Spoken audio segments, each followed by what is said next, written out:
Guys, lu penasaran gak sih guys kenapa ada orang yang kalau ngomong itu biasa aja, nggak ada yang menarik, sebetulnya nothing special, tapi semua orang itu langsung pengen dengerin aja. Ada juga nih orang yang udah ngomong ngalur ngidur panjang kali lebar tapi malah nggak ada yang peduli, nggak ada yang mau dengerin. Sebetulnya guys, pembedanya ya itu bukan di apa sih sebetulnya yang mereka omongin, karena materinya sama, substansinya biasanya sama. Tetapi yang membedakan itu di cara mereka ngomong. Gue bahkan ketika di Dubai diminta tuh beberapa kali buat ngejelasin ke investor asing karena mereka mau invest di Dubai. Lama-lama gue pikir gini, gue nggak bisa bahasa Arab, gue juga nggak ngerti produknya di Dubai, tapi kenapa orang sampai bela-belain ya minta Ben lu deh yang presentasi sama mereka. Justru orang Dubai yang minta gue lakukan itu.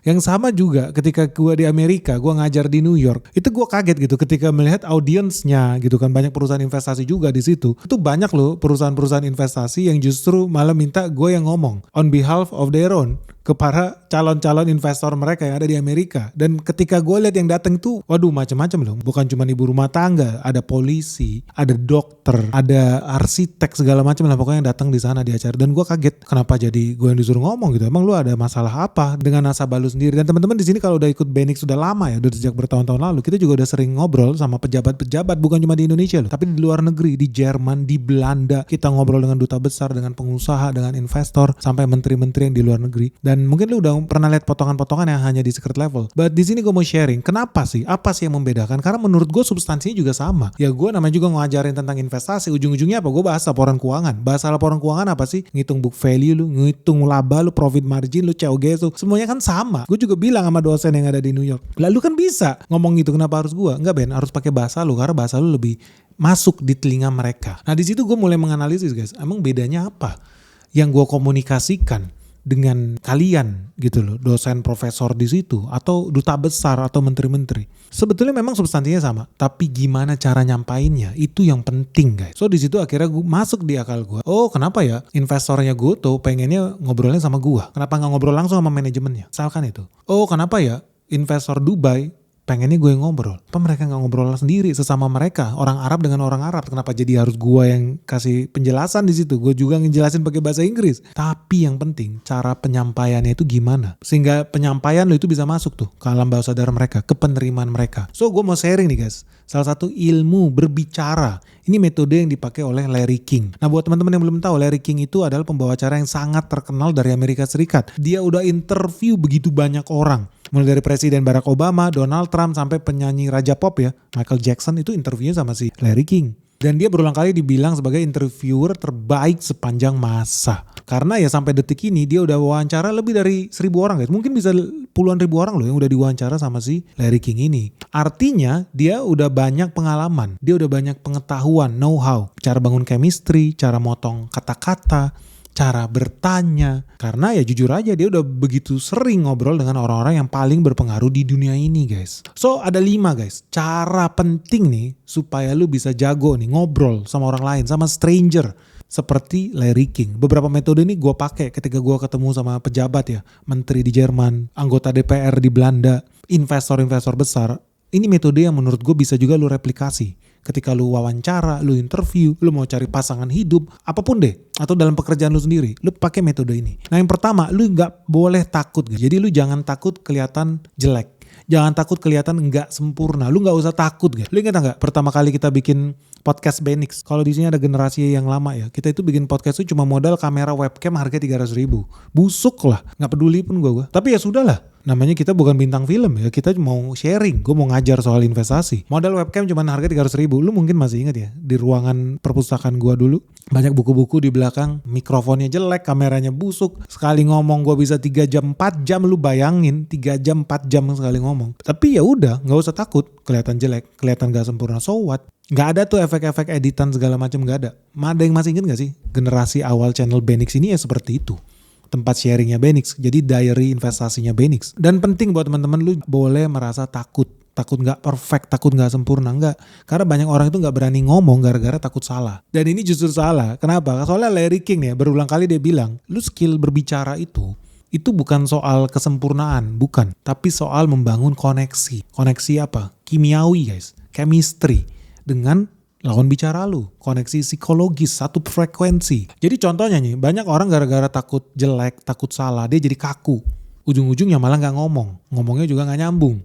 Keblinger ujung-ujungnya nih. Ada juga orang yang santai tapi kadang-kadang salah. Ujung-ujungnya jadi lebih enak didengar karena auranya langsung terasa lebih rileks. Jujur lah lu lihat misalkan podcast lah ya. Gue jarang ikut podcast lah, tapi kalau lu lihat beda tuh orang yang kalau interview dia lebih santai, lebih rileks, walaupun dia tentang topik yang dia nggak ketahui, tapi dia apa adanya aja, memang nggak ngerti ya tanya aja. Itu jauh lebih asik lah nontonnya. Kalau gue nonton podcast luar negeri juga begitu. Sama. Banyak orang yang interview Jamie Dimon, itu si JP Morgan, tuh banyak yang gak nyambung, gak ngerti pun ilmunya si JP Morgan and the gang. But then karena dia nyampaikan dengan sudut pandang orang awam, ya udah berangkat dari sudut pandang orang awam. Relax aja, santai aja. Kalau dibilang gak ngerti soal ETF, ya so what? Gak ngerti soal S&P 500, ya so what? Ya dia bukan Jamie Dimon, dia bukan CEO BlackRock, dia bukan CEO-nya Fidelity, no. Ya santai aja. Gak usah takut lu kelihatan gak sempurna. Karena memang setiap orang kan berangkat dari background yang berbeda-beda guys. So lu pede aja. So gimana caranya biar lu bisa jadi orang yang luwes, canggih ngobrol guys. Ya pertama lu harus berani dulu. Lu harus berani ngomong walaupun gak sempurna. Nah yang kedua, lu gak usah overthinking lah tiap kata-katanya. Kalau lu lihat Benix ya, berulang kali kita bikin video, itu ngobrol ya apa adanya aja. Kenapa? Lah kalau lu tahu bilang tahu. Ya apa adanya aja. Kalau hitam lu bilang hitam, kalau putih lu bilang putih. Kalau salah lu bilang salah, kalau bener lu bilang bener. Lu jangan membenarkan yang salah dan jangan menyalahkan yang bener. That's it. Simple aja. Dan ingat fokusnya itu ke pesan yang lu mau sampaikan. Ingat fokusnya ke sana. Bukan mencari kesempurnaan. Enggak bro. Fokusnya adalah lu mau menyampaikan pesan, bukan cari kesempurnaan. Sekali lagi guys, itu udah salah. Artinya lu harus shift nih mindset lu. Tadinya lu berpikir gue harus sempurna dulu, gue harus canggih dulu, gue harus hebat dulu, gue harus bisa dulu ngomong. Pokoknya gue harus keren dulu lah, baru ngomong. Enggak. Yang bener gini, lu ngomong dulu aja. Nanti lama-lama makin bagus kok. Udah, jadi lu pede aja dulu guys. Mau apapun itu, lu pede aja dulu. Ikut interview, kalau lu ngelamar kerja, makin banyak lu di interview, makin pro lu di interview lowongan kerja. Gak usah takut-takut, ikut. Lu mau interview wawancara orang, sekali dua kali, yang pertama pasti lu canggung, tapi lama-lama lu jadi makin luas. Dan itu memang lu harus biasakan guys. Karena mau gak mau namanya manusia, ya sifatnya harus sosial. Jadi lu harus bisa belajar nih, bersosialisasi sama orang lain. Yang kedua, ini banyak orang yang ngaco ya. Ketika dia ngomong, gue perhatiin nih, apalagi di dunia investasi, orang itu banyak mayoritas rigid guys. Rigid, kayak tembok gitu, ujung-ujungnya kayak robot ngomongnya. Nah di rata-rata orang-orang ini kalau ngomong fokusnya ya sama dirinya sendiri doang. Padahal dia harusnya fokusnya ke lawan bicara dia. Jadi dia harus lebih banyak kasih ruangan, space buat lawan bicara mereka sendiri. Disinilah gue kenapa orang-orang bule itu nyamannya sama gue yang ngomong, gue yang terangin. Bahkan buat sesuatu yang perusahaan dia sendiri, dia harusnya yang lebih tahu lah dibanding gue. Tapi kenapa dia minta gue yang nyampain ya? Karena kalau dia nyampain itu sendiri, ujung-ujungnya dia udah kayak robot menjelaskan ya perusahaannya dia sendiri. Nah dia minta gue terangin supaya gue pakai bahasa yang memfokuskan ke lawan bicara gue sendiri. Jadi contohnya nih, banyak orang ketika presentasi ya dia fokusnya ke dirinya sendiri. Dia gak mikirin audiensnya, apa sih yang diharapkan dari audiensnya. Oh mereka mau lihat bagaimana perkembangan kebun nanas kita yang ada di Kalimantan. Oh mereka mau lihat bagaimana perkembangan investasi Benix di teknologi pertanian. Harusnya itu yang difokusin. Bukan soal gue kelihatan gimana ya, penampilan gue bagus gak ya, gue tadi salah ngomong gak ya. Bukan itu guys, enggak. Lu mau sampaikan pesan yang diinginkan oleh audiens lu. Perkembangannya, apakah tambah nyungsep, apakah tambah baik, apakah ada gagal panen, apakah panen raya. Kalau lu malah fokus pada hal-hal yang gak penting tadi, apa bagus gak ya slide-nya, presentasinya, cara ngomongnya, tata bahasanya, urutan dialognya, ujung-ujungnya apa? Lu ngomongnya jadi gak nyambung bro. Karena lu bukan fokus pada pesan yang lu mau sampaikan, enggak. Lu malah fokus pada hal yang salah, yaitu tadi mengejar kesempurnaan, yang gak ada juga yang sempurna guys. Ujung-ujungnya ya orang yang malah lebih fokus nih sama diri sendiri, ujung-ujungnya jadi makin kaku lah. Banyak gue lihat orang ketika ngejelasin itu ya, jatuhnya jadi kaku banget. Dan ini sama kayak generasi awal Steve Jobs atau CEO-nya Nvidia. Awal-awal tuh kalau lihat presentasi mereka kayaknya fokusnya ya sama dirinya sendiri aja. Bukan audiens itu kesana mau dengerin apa sih, teknologi AI terbaru kah dari Nvidia atau microchip mereka yang bisa mengalahkan teknologinya AMD. Bukan itu yang dilihatin malah. Nah, padahal harusnya fokusnya lebih ke sana. But that's okay. Even Steve Jobs aja belajar dari pengalaman dia presentasi yang salah-salah. Jadi yang kedua ini ilmunya, lu harus fokus ke lawan bicara lu. Supaya dia ujung-ujungnya jadi lebih nyaman. Pembicara jadi lebih nyambung dan ujung-ujungnya jadi lebih natural. Kenapa? Karena yang fokus center point-nya adalah tamu lu, lawan bicara lu guys. Bukan lu sendiri. So gimana caranya Pak bisa jadi pembicara yang baik tanpa berbicara? Kan itu konteksnya. Nah ini ilmu juga yang dipakai sama Adolf Hitler guys. Banyak orang bilang Adolf Hitler itu orator yang ulung, yang hebat. No, salah. Sebelum dia menjadi orator yang ulung, dia adalah pendengar yang hebat. Ini jarang yang bahas ini di buku-buku yang membahas tentang Hitler ataupun orator hebat di luar sana. Kelebihan mereka itu bukan jago ngomong, no, tapi jago mendengarkan. So, kalau lu mau menjadi orang yang bisa fokus kalau bicara, bisa connect sama mereka, lu harus mau apa? Satu, lu harus mau mendengarkan mereka dengan serius, guys. Pasang telinga lu. Bukan siapin serangan balik, siapin tanyaan selanjutnya, enggak. Dengerin apa yang diomongin. Terus lu harus berani kasih tanggapan. Bukan cuma ngantri nih nunggu giliran ngomong. Lu harus berani langsung kasih tanggapan on the spot. Oh gitu ya Pak, memangnya kenapa kalau nggak seperti itu? Kalau begini gimana? Dan lu harus juga konsisten nih, cek reaksinya mereka gimana. Supaya fluid. Oh dia mau arahnya belok kanan. Oh nanti belok ke kiri. Oh nanti agak mundur sedikit. Oh nanti mulai ngebuka. Lu lihat tuh tanggapan mereka, reaksi mereka gimana. Lu jangan buta. Banyak orang udah buta huruf, buta sosial lagi. Akibatnya mereka nggak tahu apa sih micro expressionnya mereka. Apakah mereka udah boring, ngantuk, kesel. Ya lu harus responsif tuh sama itu tuh. So dari situ lu bisa lihat ya, bukan lu yang harus kelihatan keren guys, tapi lawan bicara lu yang harusnya dapat spotlight, yang harusnya terlihat keren, terlihat hebat, terlihat nyaman buat duduk di situ sama lu, sehingga dia bisa ngalir, bisa open, bisa ngobrol sama lu. Karena esensinya apa? Lu kan pengen ngobrol di situ. Itu loh. Guys, ngeri banget ini guys. Perang di Timur Tengah tambah panas dan ujung-ujungnya harga minyak dunia pasti tambah naik. Artinya nih bakal makin banyak loh perusahaan-perusahaan di Indonesia yang tambah rugi, tambah nyungsep. Termasuk juga saham-saham yang ada di IHSG guys. So terus gimana nih caranya supaya lu gak tambah rugi, lu gak tambah miskin, lu gak tambah nyungsep lebih dalam lagi guys? Sebetulnya caranya gampang guys, karena ada di Sekolah Saham BENIX season 10 yang resmi dibuka lagi nih. Nah di sini seru banget guys, karena kali ini lu bakal belajar ya cara menghindari saham-saham yang pasti tambah nyungsep, yang pasti tambah rugi. Dan bukan cuma itu, lu juga bakal belajar cara menemukan nih saham-saham yang bakal diuntungkan justru ketika dunia tambah panas. So buat teman-teman nih, buat kamu-kamu yang masih pemula, masih newbie, masih beginner di dunia saham, dan lu pengen belajar gimana sih cara investasi yang benar dari nol. Nah inilah momen yang paling tepat, ini saat yang paling pas guys. Kenapa? Karena bentar lagi market crash sudah ada di depan mata guys. Kita menuju detik-detik yang menegangkan. Apalagi ya suku bunga di Amerika Serikat bakal makin naik tinggi loh. So kamu pengen tahu nggak sih? Kamu pengen bisa ngerti nggak sih perusahaan mana yang layak buat diinvestasikan, mana yang tidak layak sama sekali. Nah lu gak usah khawatir karena semuanya bakal kita bahas tuntas di Sekolah Saham BENIX season 10 ini. Karena cuma di sini ya kita bakal belajar bareng cara membaca laporan keuangan, ekonomi makro, sektor-sektor unggulan yang ada di IHSG, sampai perusahaan-perusahaan yang bisa jadi penggerak bursa efek Indonesia guys. Apalagi di sini juga ada sesi Ask Me Anything ya. Sesi di mana lu bisa bebas tanya apa aja ke BENIX langsung soal dunia saham dan investasi. So tunggu apa lagi guys? Segera daftarin dirimu sekarang juga. Mumpung sekarang lagi ada diskon 30% nih. Dari yang tadinya harganya 12.300.000, sekarang jadi cuma 8.600.000-an doang guys. Tapi lu inget ya, diskon 30% ini cuma berlaku terbatas. Karena diskon 30% ini cuma untuk 30 orang pertama yang mendaftar Sekolah Saham BENIX sebelum tanggal 30 Mei 2026. So tunggu apa lagi nih? Yuk segera daftarin dirimu sekarang juga. Hubungin WhatsApp admin kita Michelle di 0811 868 959. Atau lu bisa kunjungin website kita juga di www.sekolahsahambenix.com. Oke guys, sampai ketemu ya. Salam sehat, salam cuan. Dan kalau lu udah bisa bangun koneksi itu, ujung-ujungnya yang ketiga nih, lu bisa mulai bertanya pertanyaan yang bener, yang bikin orang ngomong. Karena esensinya ya ketika lu ngobrol, itu bukan lu yang ngobrol satu arah kayak ngobrol sama tembok, lu bukan. Tapi esensinya lu tuh pengen orang lain mau ngomong sama lu, mau terbuka sama lu. Ya lu bayangkan lah kalau gue ngobrol nih sama pejabat tinggi dari Rusia, Jerman, udah jelas lah di situ ada intimidasi, udah jelas lah. Itu beda sama ngobrol sama orang biasa. Kenapa? Karena mereka ada beban politik. Mereka ada beban rahasia negara, beban strategik. Mungkin ada intimidasi juga di situ yang mau disampaikan secara langsung maupun tidak langsung. Artinya, lu akan lebih susah bawa orang itu buat bicara sama lu. Tapi lu tetap harus bisa.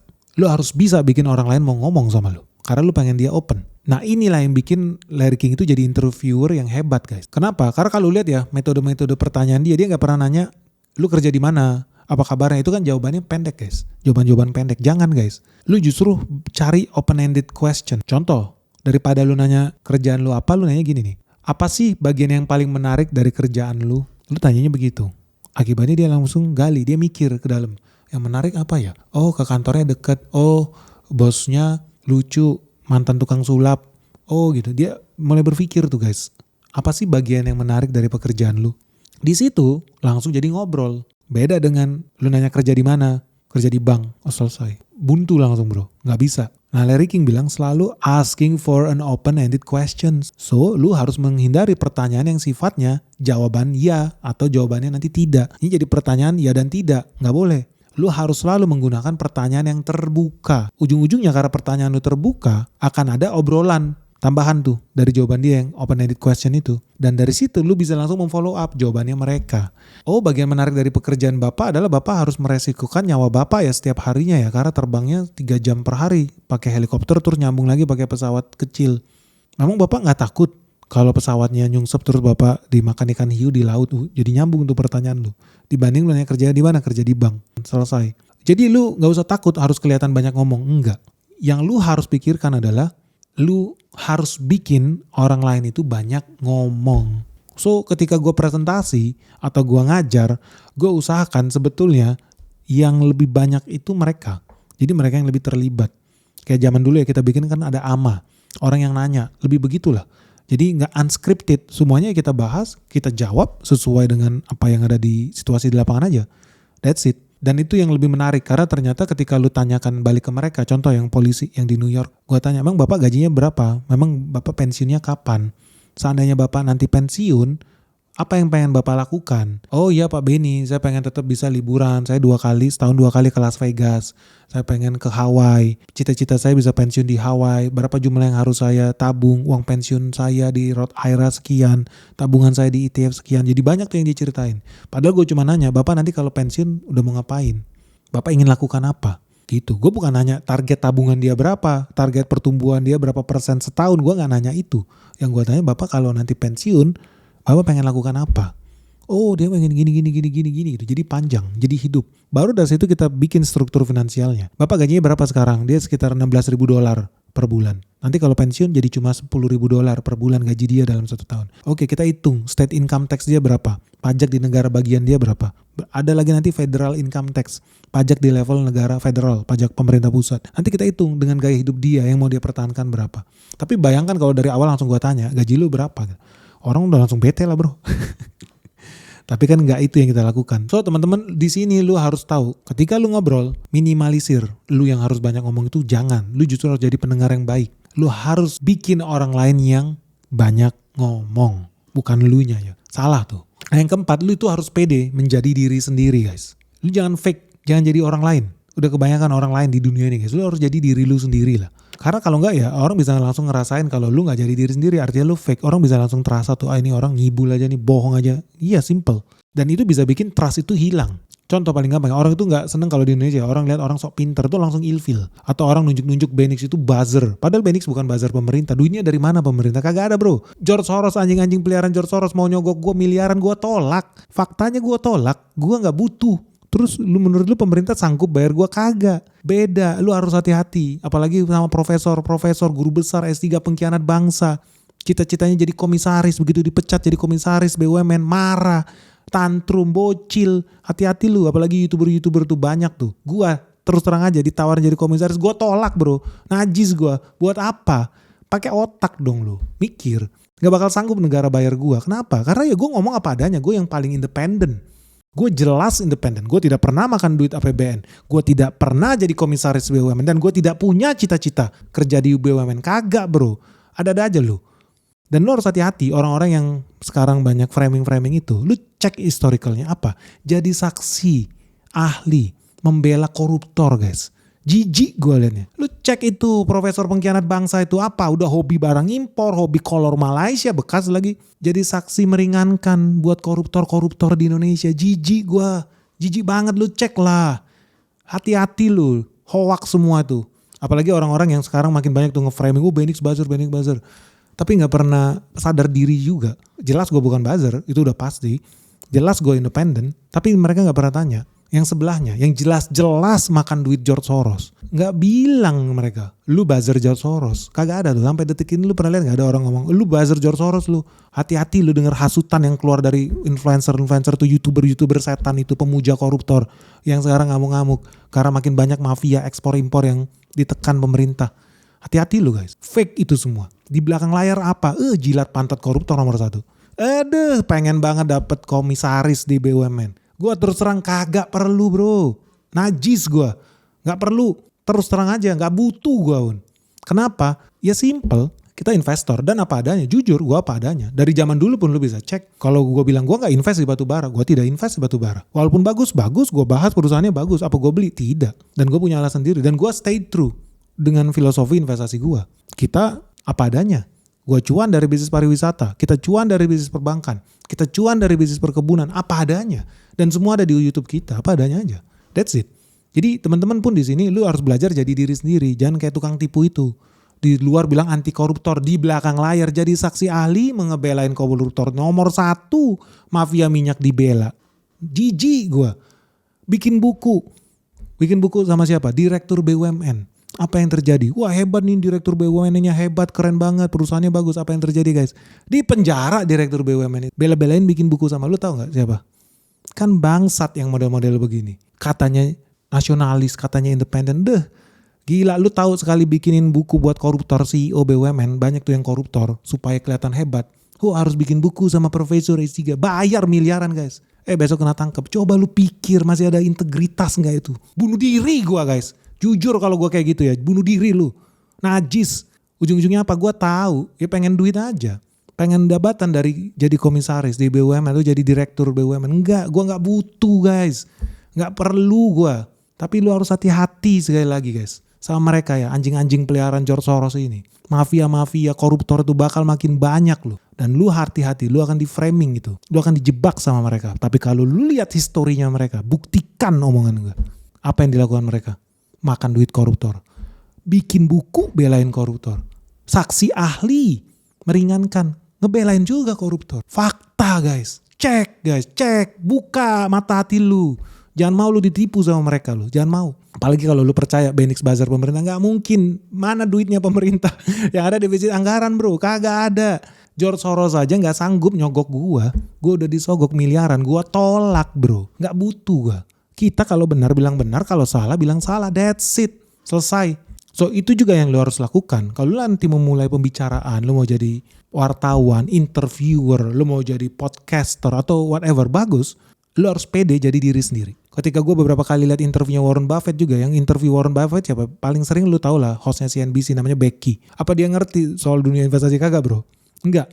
Jujur aja enggak. Kalau lihat bahkan dari generasi awal Becky interview si Warren Buffett, dia enggak ngerti, orang cuma wartawan. Tapi dia pede.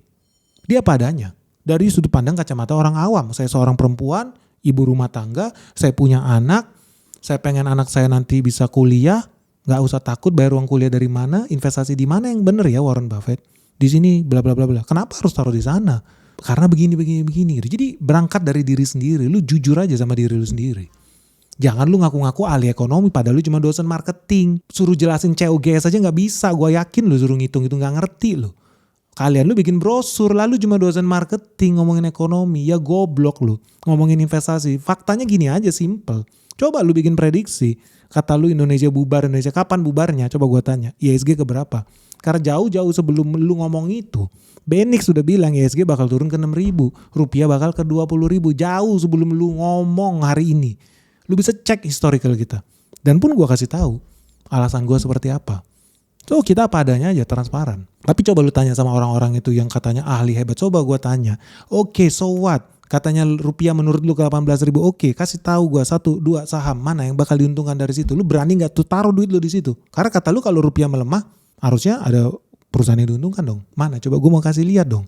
Analisis lu sebelah mana? Gimana? Atau lu mau ngomong sebaliknya, rupiah menguat, menguntungkan Indonesia? Kasih tahu dong bisnis apa yang diuntungkan. Lu berani nggak taruh duit lu di situ?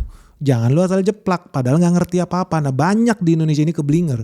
Asal jeplak tapi nggak ngerti apa-apa. Oh yaudah dolar melemah, oh yaudah dolar menguat, berarti beli dolar ya kan goblok. Goblok banget itu. Kenapa? Karena even pun dolar melemah dari 17.000 perak ke 20.000 perak, itu berarti lu cuma cuan 3.000 perak guys. Berarti lu nggak ada cuan 20% bro. Apa? Tolol banget. Asli, goblok banget asli. Coba gue pengen lihat analisis lu itu.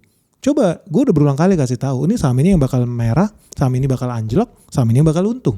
Selesai. Sekarang coba tanya sama mereka. Influencer, YouTuber cap kaki 5 itu tanya sama mereka. Oke, perusahaan apa yang dirugikan kalau rupiah melemah? Perusahaan apa yang diuntungkan? Lu berani taruh duit lu di situ nggak? Buktikan omongan lu. Buktikan. Kalau lu bukan asal jeplak. Cuma bisa bikin brosur, kok bisa bikin analisis makroekonomi, kan tolol. Nah lu jangan jadi begitulah. Jadi diri sendiri, jujur apa adanya aja. Kalau gak ngerti bilang gak ngerti lo. Jangan nipu orang. Kalau lu sukanya jilat pantat koruptor, bilang jilat pantat koruptor. Faktanya lu jadi saksi ahli di persidangan begitu banyak belain koruptor. Fakta. So teman-teman di sini lu harus berani ya, ngomong lah, mulai bicara dengan gaya lu sendiri. Gak perlu takut dibilang sok keren atau sok pinter, gak penting juga itu. Tapi yang penting lu jujur dengan apa yang lu sampaikan. Karena orang seneng itu. Orang seneng lihat ya sesuatu yang apa adanya. Jadi buat teman-teman ya, lu gak usah takut. Kayak gue berulang kali, gue gak usah takut. Gue dituduh buzzer kayak atau apalah. Enggak, orang gue independen, that's a fact. Cek rekening, gak ada masalah. Dan gue gak takut gue di cancel, di reject. Enggak. Oke bro, come on bro. Kita bukan bocil-bocil YouTuber tuh, S3, S2, cendol, bangsat pengkhianat negara itu. No, enggak. Lu udah lihat perjalanan investasi kita dari dulu sampai sekarang. Dari mulai pakai webcam harga 300.000. So that's okay. Tapi yang penting di sini buat teman-teman, kalau lu mau mulai bikin podcast, lu mau mulai bersuara, lakukan. Dan lu gak usah takut, lu gak bisa diterima. Jangan takut menjadi diri sendiri. Lu gak mesti kok jadi orang lain biar bisa lu diterima. No. Yang penting apa? Lu cukup jadi versi terbaik aja dari diri lu sendiri. Lakukan apa yang lu mau lakukan. Lu mau bicara soal makanan, soal mobil listrik, soal ekonomi, soal olahraga, apapun lakukan lah. Lu bisa katakan itu. Lu bisa jadi diri lu. Yang penting itu sih guys. Karena kita cari originality ya di sini. So dari sini lu bisa lihat ya guys. Yang penting itu kalau lu pengen ngobrol gitu kan. Lu pengen didengar. Itu bukan soal siapa nih yang paling jago, paling pintar ngomong. Enggak. Tapi siapa sih yang bisa paling bikin ya orang lain tuh merasa nyaman. Ini ilmunya Larry King nih. Makanya lu jangan heran. Banyak banget bro ngantri pejabat-pejabat dari luar negeri lo yang pengen ngobrol sama Benix. Gue juga kaget. Kenapa ya? Mungkin karena ilmunya Larry King nih. Nah teman-teman kalau lu melaksanakan 4 hal ini ya. Kalau lu benar-benar praktekin nih. Ini bukan cuma soal mencari jodoh, lu bisa pakai lah. Buat ngobrol sama cari klien baru. Atau ngobrol sama orang yang lebih punya wawasan, karisma, atau jabatan di atas lu bisa pakai hal yang sama juga. Sama, basically it's the same thing. Karena sekarang lu gak cuma jadi lebih jago ngomong. Tapi gue yakin ya kalau lu lakukan apa yang dilakukan Larry King ini, orang bener-bener nih mau dengerin lu ngomong. Anyway, tadi kan ada 5 sebetulnya yang gue sharing. Hari ini cuma ada 4. Kalau menurut lu sendiri, yang kelima apa guys? Apa sih yang ngebuat orang itu seneng ya dengerin Larry King? Apa sih alasan kelima menurut analisis lu sendiri yang membuat ya Larry King itu menjadi interviewer terbaik di muka bumi ini guys? Dan menurut kalian yang paling susah mana sih? Dari yang udah gue sharing itu? Mana yang paling susah untuk lo lakukan sejujurnya? Oke guys, sharing ya pandangan kalian di kolom komentar di bawah ini. Semoga video kita bermanfaat. Jangan lupa share video ini sebanyak-banyaknya, like video Benix sebanyak-banyaknya. Subscribe sekarang juga channel kita. Salam sehat, salam cuan, bye-bye.